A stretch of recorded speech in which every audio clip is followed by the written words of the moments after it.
Hey, salut tout le monde! Aujourd'hui, je vous parle du jeu Alan Wake 2. I brought you the Heart Witch. Show me the terror. Show me the terror!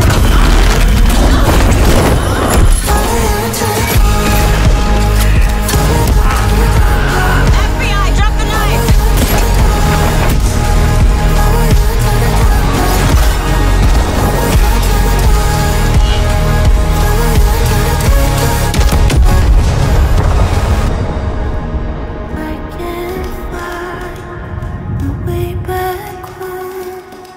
Since I fell down this rabbit hole.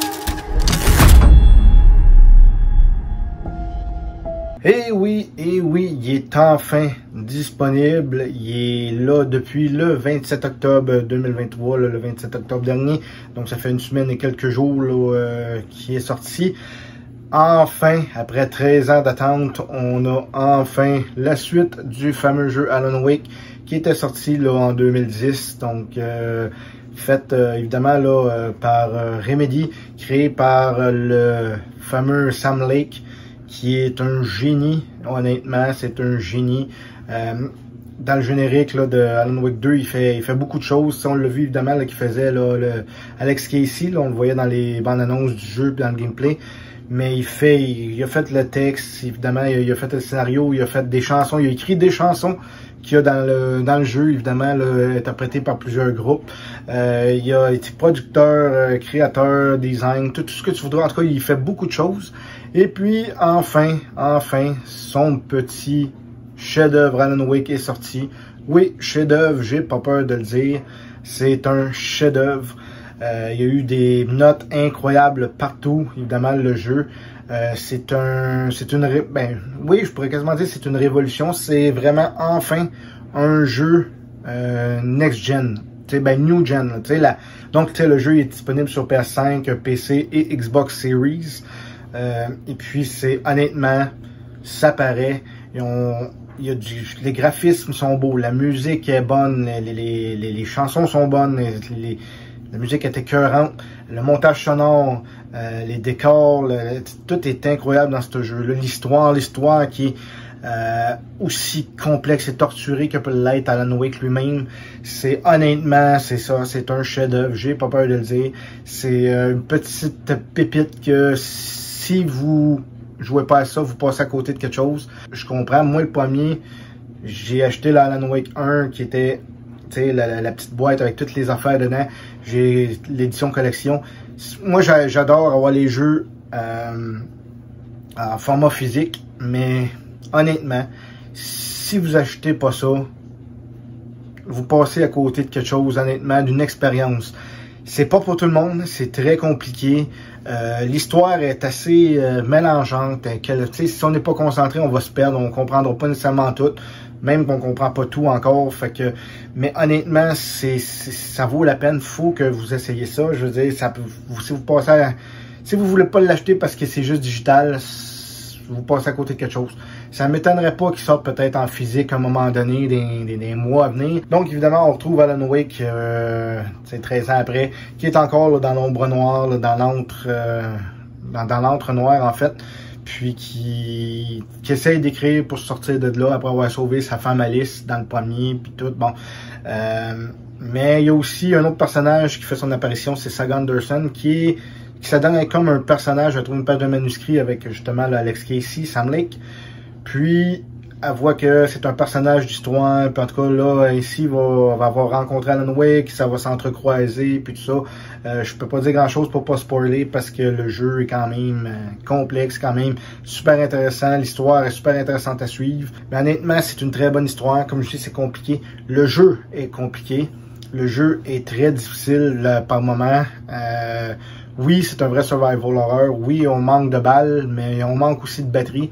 À un moment donné, il m'a manqué de batterie. Puis là, t'as de la faim dans ce temps-là quand il faut que tu passes une place où il y a des possédés, puis que t'as pas rien pour te défendre. Puis si tu tires dessus, tu gaspilles juste des balles parce qu'il faut que tu envoies la lampe torche, là, la flashlight sur eux autres pour enlever le bouclier. Puis après ça, tu peux y tirer. Un peu le même principe que dans le premier. Mais là, dans celui-là, il y a comme des espèces de fantômes. T'es porté des fois à les éclairer, mais ils disparaissent. Fait que tu sais, tu as pris une partie de la batterie pour rien. Contrairement au premier, le premier que tu t'envoyais la flashlight, puis là, ça éclairait, puis après ça, ça se rechargeait dans le bas. Là, ça se recharge pas. Tu as une barre séparée en plusieurs sections. Puis quand tu éclaires un ennemi fort, ben ça consomme une barre d'énergie au complet, puis ça se recharge pas. Fait qu'il faut vraiment que tu trouves des batteries pour recharger la barre au complet, si je peux dire. Il y a des énigmes, des comptines que c'est difficile à trouver, c'est difficile à essayer de comprendre c'est quoi. C'est même à un moment donné, tu sais, Alan Wake, on l'a vu aussi, c'est tu peux changer, interagir avec l'environnement en écrivant, tu choisis un autre scénario ou un autre texte, et puis là, l'histoire change, le décor change, t'as la lampe ange avec Alan aussi qui fait que tu peux prendre, comme capturer une lumière, tu peux l'amener ailleurs, puis rouvrir une lumière, renvoyer la lumière, puis whoop, ça ouvre un autre décor. Fait que ça aussi, des fois, c'est pas évident, on y pense pas, puis là, tu te dis, voyons, au début du jeu, là, c'est compliqué, tu te dis, voyons, à un moment donné, tu finis par pogner le truc, puis à le savoir, mais il y a des choses quand même qu'on pense pas, puis c'est pas toujours évident. Il y a aussi, Saga, elle, son histoire est intéressante, j'ai bien aimé ça, je pense que j'ai presque préféré l'histoire à Saga que Alan Wake. Tu sais, suivre son personnage, son gameplay à elle était quasiment plus intéressant qu'Alan, que c'est dans l'entre-noir, c'est fucké, mais les deux, c'est excellent, les deux ont une bonne histoire qui s'interconnecte, qui est incroyable, encore je répète, mais c'est incroyable. T'as toutes sortes de choses là, dans ce jeu-là, des détails, des easter eggs, plein de choses à faire, comme je dis, là, faut que tu trouves des boîtes repas, tu trouves des caches de la secte, tu trouves des comptines, il y a plein de choses. J'ai fini le jeu à 100%, ça m'a pris 24 heures et 59 pour être bien exact, mais j'ai fait le jeu à 100%, j'ai tout trouvé, ça a été long, mais c'est tellement intéressant, c'est tellement intriguant. Il n'y a pas de relance de chapitre. Donc là, ça, c'est un des défauts. Évidemment, on va parler des défauts puis des qualités tout de suite. Là. Le défaut, c'est justement qu'on peut pas relancer un chapitre. Parce que, tu sais, dans le premier, on pouvait, mettons, relancer un chapitre qu'on aimait ou quoi. Là, on peut pas. Fait que si tu veux recommencer, il faut que tu recommences le jeu au complet. Il y a juste trois espaces de sauvegarde. Fait que, tu sais, tu peux pas comme sauvegarder à chaque chapitre puis dire, je vais recommencer là à un moment donné pour essayer de trouver les affaires ou quoi. Non, faut que tu le fasses soit au début, puis tu t'essayes vraiment de fouiner, ou tu fais le jeu, puis ça finit là, mais honnêtement, pour moi, pour le 100%, c'est ça que j'ai fait. J'ai fouillé, j'ai cherché, puis cherché aussi, parce que ça vaut la peine, parce que comme je dis, vous êtes à court de balles à un moment donné, de batterie, fait qu'il y a plein de petites choses. Les comptines, c'est le fun, vous avez des breloques après ça, quand vous avez réussi, les comptines, qui sont des avantages là, que vous mettez après votre bracelet, là, dans l'inventaire. Puis, mettons, par exemple, là, vous avez une barre de plus pour, je sais pas moi, pour la lampe torche. Vous avez, une tasse de café que quand vous mourrez, vous revenez à la vie. Fait que, tu sais, vous perdez pas comme le momentum quand vous êtes en train de vous battre contre un gros boss. C'est vraiment intéressant. Fait que chercher, ça vaut la peine de chercher, de fouiller, de se perdre dans le jeu. Parce que oui, c'est pas un jeu en monde vert, mais les zones sont grandes, les zones sont assez larges. Je me suis perdu plusieurs fois, moi qui ai le sens de l'orientation d'un lampadaire, je me suis perdu plusieurs fois. Il est presque ouvert dans le sens que tu peux prendre la voiture de Saga, puis d'aller à Bright Falls. Après ça, tu fais la place, puis tu te promènes, t'explores. Après ça, tu peux la prendre, tu t'en vas à Condren Lake, ou tu t'en vas à Watery, puis tu sais, presque comme tu veux. Alan Wake, ben lui, évidemment, il est dans son espace à lui, mais c'est très intéressant. À partir du chapitre 4, je pense, tu peux commencer à switcher. Donc, tu sais, tu peux switcher soit avoir joué avec Saga, soit avec Alan, mais il n'y a pas de trouble parce que le jeu au pire va vous le faire tout seul. Vous n'aurez pas le choix à un moment donné. Vous allez finir des chapitres avec un tel personnage. Vous allez tomber avec l'autre. Fait que, tu sais, vous ne serez pas perdu. Vous sauterez pas de chapitre. Puis c'est vraiment, vraiment bien pensé pour ça. Bon, les défauts, c'est ça, comme je disais, il n'y a pas de relance de chapitre. J'ai eu un bug une fois qu'à un moment donné, Saga, tu sais, elle traverse comme une espèce de portail, tu sais, pour un amalgame qui appelle comme pour aller dans une autre dimension, là, tu sais, j'explique ça vaguement, là, mais... Puis il y a une fois que je suis arrivé, puis il n'y avait rien, puis il se passait rien, j'étais obligé de relancer le jeu. Une autre fois que je suis arrivé, on descend une échelle, puis on arrive dans l'entre-noir, puis là, c'était le cas de dire, c'était noir, j'étais comme dans le décor en dessous de la map, puis j'ai été obligé de relancer. Ça m'est arrivé 2 fois, mais après ça, pas d'autres bugs. En fait, le plus gros bug que j'ai eu, puis c'est arrivé à plusieurs reprises, je dirais au moins une dizaine de fois. Tu joues, à un moment donné, quand tu vas dans, parce que c'est le même bouton back, mettons, là, parce que j'ai joué sur Xbox Series, une fois pour aller dans l'antre mental de Saga, que c'est là que son bureau d'interrogatoire avec le profilage, puis que ça l'aide beaucoup. Ça peut paraître complexe, puis ça peut paraître redondant, mais quand tu sais pas quoi faire, tu vas remplir ça, puis là, les réponses sont là-dedans, puis elle dit « Ah, faudrait que j'aille à telle place », puis tout ça. Fait que t'as le bouton, tu pèses une fois, puis là, t'es rendu là. T'as le profilage aussi pour les personnages, que ça te donne une idée de où ça peut être telle affaire, où peut être tel objet, telle personne. Puis, quand tu le tiens, ben là, t'as la map pour savoir où est-ce que t'es. Comme je dis, j'ai de la misère à me repérer, fait que des fois, je pesais souvent pour avoir la map. Puis là, wow, à un moment donné, le jeu, il quittait. Je sais pas pourquoi. Là, tu dis, as-tu sauvegardé? Les sauvegardes, habituellement, sont bonnes. Fait que tu recommençais pas trop loin. À un moment donné, il a vraiment fallu que je recommence presque un chapitre au complet. Je sais pas pourquoi. C'est ça que j'ai fait. Puis, whoop, il a quitté le jeu. J'ai rentré. Puis là, c'était l'animation du début, là, l'espèce de... Là, j'ai dit, ben voyons. Fait que là, il a fallu tout, je recommence. Fait qu'il y a des sauvegardes automatiques, mais il y a des sauvegardes aussi manuelles. Faites-là tout le temps, les sauvegardes manuelles. Tu as des sauvegardes rapides et vraiment manuelles que tu choisis une des 3 slots là, pour choisir. Faites-la pour pas risquer de vous faire avoir. Fait que ça, c'est un désavantage, mais tu sais, je veux dire, le jeu est tellement incroyable que tu sais, on peut lui pardonner. Oui, ça devient gossant à un moment donné quand le jeu quitte. Même à un moment donné, j'étais en train de me promener, j'allais au bureau du shérif vers la fin.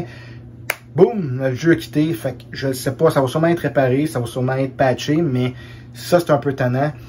Au début, il y avait gros des problèmes avec les voix que tu parles. Tu sais, moi, je joue en français, évidemment, c'est assez complexe à comprendre. Tu joues, puis là, la personne, elle parle, puis là, il répond en anglais. Puis après ça, ton autre personnage répond en anglais, puis lui, l'autre, ton collègue, répondait en français. Là, c'est comme, voyons. Mais vers la fin, c'était moins... Ça arrivait moins, puis c'était vraiment plus français. Puis même, il y a eu des patchs, puis des mises à jour. Fait que peut-être ça a été corrigé par rapport à ça. Mais ça, c'était un petit problème. Mais tu sais, ça enlève rien au plaisir du jeu. Tu mets les sous-titres. Moi, je mettais les sous-titres justement parce que j'ai dit, s'il arrive de quoi avec il parle en anglais, ben au moins, je vais être capable de savoir ce qu'il dit. Puis comme de fait, c'est ça que c'est arrivé quelques fois, puis ça a été utile. Ça, c'est les défauts. C'est pas mal les seuls défauts que j'ai trouvés. Mais les qualités, c'est ça, je vous les ai nommés tantôt. Le graphisme est incroyable. J'écoutais des critiques là, avant que le jeu sorte, que on arrêtait plusieurs fois à regarder le décor. Je dis, ouais, mais tu sais, non, c'est vrai, je me suis fait avoir moi aussi. J'arrête, puis à un moment donné où tu regardes la forêt, tu regardes les couchers de soleil, tu regardes la ville de Brightfall, O'Dear Diner, tu sais, tu prends plaisir à te promener dans les places, puis justement, pour essayer de trouver des choses, essayer d'explorer, tu prends plaisir à y aller, c'est tellement bien fait, c'est tellement intéressant, c'est tellement beau, c'est tellement vivant comme univers quand même que c'est le fun de vouloir y aller. C'est sûr que les personnages, des fois, ils disent « Ah, bonjour », mais toi, tu peux pas leur répondre. Mais tu sais, c'est des détails. Mais tu sais, t'as l'impression vraiment qu'il y a une vie, puis que tu sais, c'est sûr qu'Alan Wake, lui, à New York, c'est vraiment, tu le vois que c'est désert puis tout. Mais à Brightfall, côté Saga, là, avec Saga, t'as l'impression que c'est vivant, c'est le fun, c'est intéressant, c'est... Graphisme incroyable, le son, comme je dis, il est bien fait. Tu vois à Coffee World à un moment donné, là, d'un parc d'attractions abandonné, là, puis c'est vraiment creepy, c'est vraiment freakant, ce moment-là du jeu, c'est bien fait.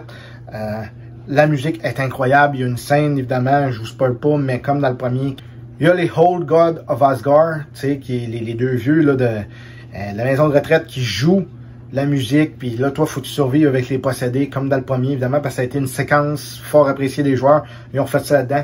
La musique est incroyable.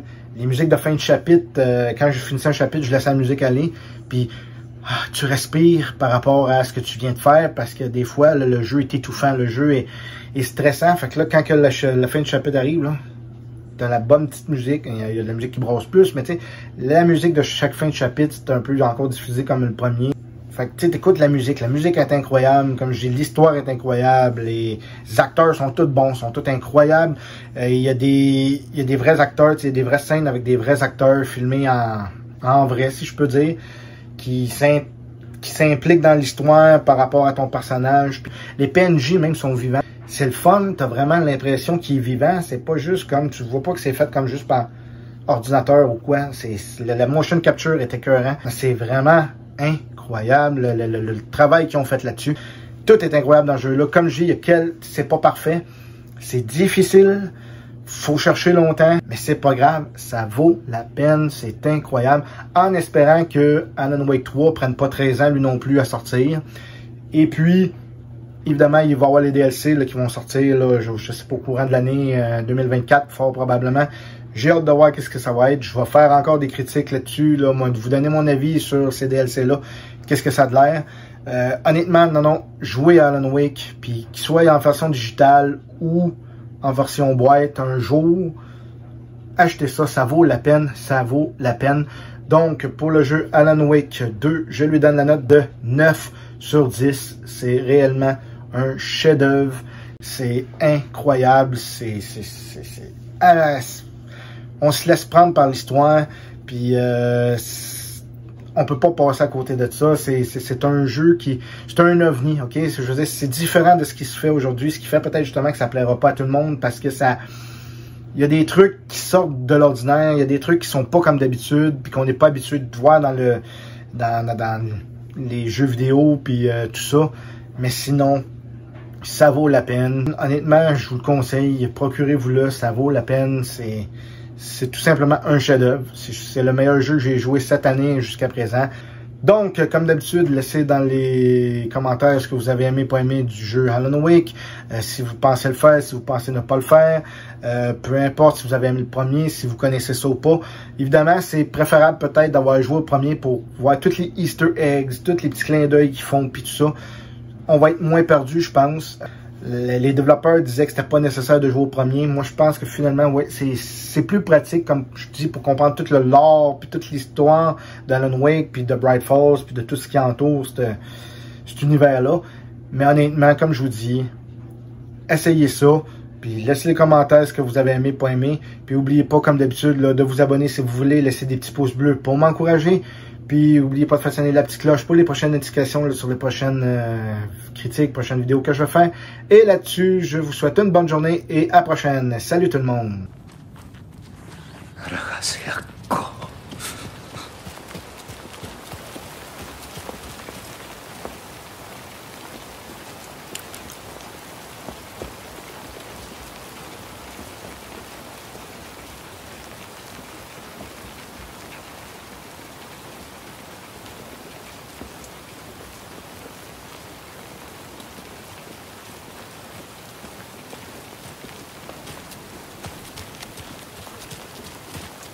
On est de retour. 1 heure avec Fatmail.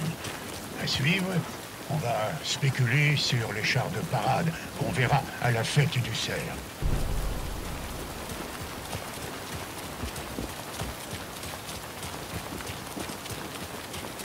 Je sais pas ce qui s'est passé, mais je trouve ça vraiment suspect. Ouais. Il se passe beaucoup de choses suspectes par ici ces jours-ci. Vous avez remarqué? Oh, j'ai remarqué. J'ai remarqué des tas de trucs bien louches. Tu peux me croire.